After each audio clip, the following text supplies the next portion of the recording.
support is vital. I thank you. Thanking the representative of Denmark, and now give the floor to the representative of Republic of Korea. Thank you, Mr. President. Allow me, first of all, to extend my personal as well as national appreciation to you for so ably steering the work of the Council in a most professional manner during this month.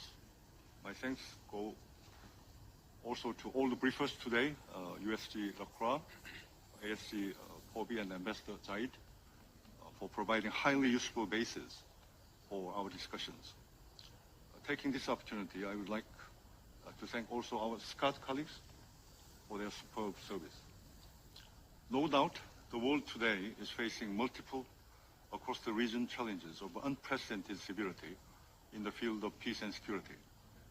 The mechanism for sustaining peace that the international community designed and put forward in such an epoch-making way 80 years ago is currently under stress and in question, to say the least. It would be worthwhile to remind ourselves of some basics in this regard.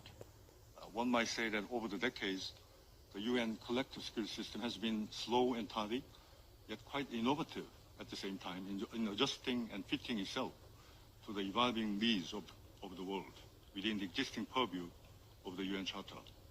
Above all, UN peacekeeping operations have been playing an indispensable role in many parts of the globe, even without a direct reference to it in the Charter.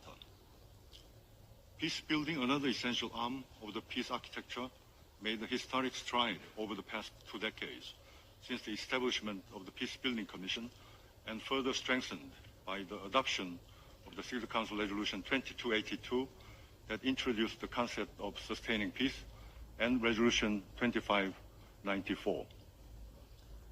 And even with the remarkable achievements so far coming from such wherewithal, peacekeeping operations and special political missions are increasingly facing challenges, both in terms of their scale and overall effectiveness. Lesser acceptance on the receiving end of such international engagement, a weaker willingness by major powers to play a backstop role, and perhaps more importantly, the increasing difficulties for the Security Council in achieving consensus on a number of pressing issues. Against this backdrop, let me draw your attention to 3 points that we regard as significant in any thinking on how best UN peace operations could serve the world under the circumstances we face. First, political solutions do matter in any combination of toolboxes towards a sustaining peace. By definition, peacekeeping cannot work without a peace to keep. We also need a credible political basis to build upon to make any peace-building efforts truly rewarding. In this context, the member states, including in particular the UNSC members, the UN Secretariat, and the broader spectrum of governmental and non-governmental stakeholders have their share of responsibilities in tackling armed conflicts and other security threats through dialogue and negotiations. The Republic of Korea will, of course, do its due part in the Council and beyond. Second, we need to seek pragmatism and efficiency with a renewed sense of seriousness, given the centrifugal trend between the available capacity and the heaviness of the challenges to deal with. One way of doing that could be the more practical application of new technologies, such as AI. Another path, not necessarily mutually exclusive in nature, is to further effectuate, make more cost-efficient the traditional capability of peace operations through the strengthening of training, better equipping those engaged, etc. On both fronts, we stand ready to continue to join the international community's efforts and fully play our part. Third and last, system-wide coordination in the UN is a must for any betterment of what we have as peace operations. Any vacuum created by mission drawdowns or financial constraints should not be addressed in a fragmented manner, but through a comprehensive and integrated approach, one that tackles root causes, prevents relapse into conflict, and promotes lasting peace.